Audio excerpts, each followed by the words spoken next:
Gants, sacs poubelles et bonne volonté. Opération nettoyage de printemps à l'intérieur et aux abords du château du Haut-Königsbourg. Les petites mains étaient des jeunes qui faisaient leur service civique au conseil départemental du Bas-Rhin. Ils étaient une trentaine.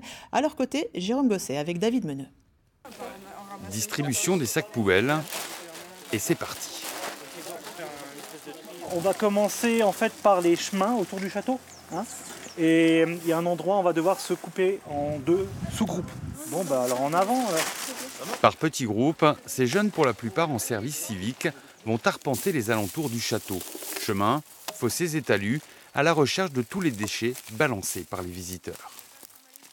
Des tétines, des pommes-potes, des lunettes de soleil, stick à lèvres, un peu de tout quoi. tout. Un Lego. On est super étonnés surtout de la nature des déchets qu'on trouve. Il y a autant du métal que du verre, que du plastique, que des couches, que des tétines, que des emballages en tout genre. Et du coup, ça fait lourd et ça prend de la place.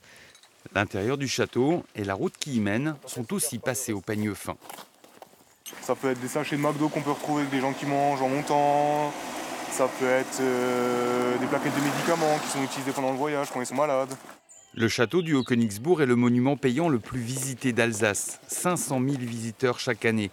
Des poubelles sont à leur disposition, mais volontairement, leur nombre est limité.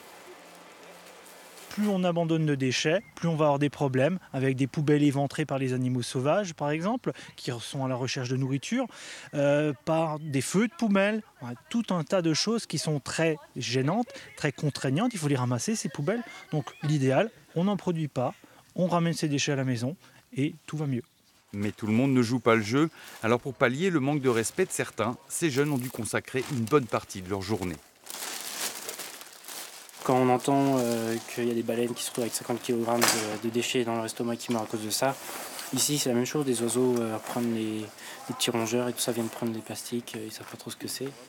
Et au final, ce sont près de 750 litres de déchets qui ont été ramassés aujourd'hui.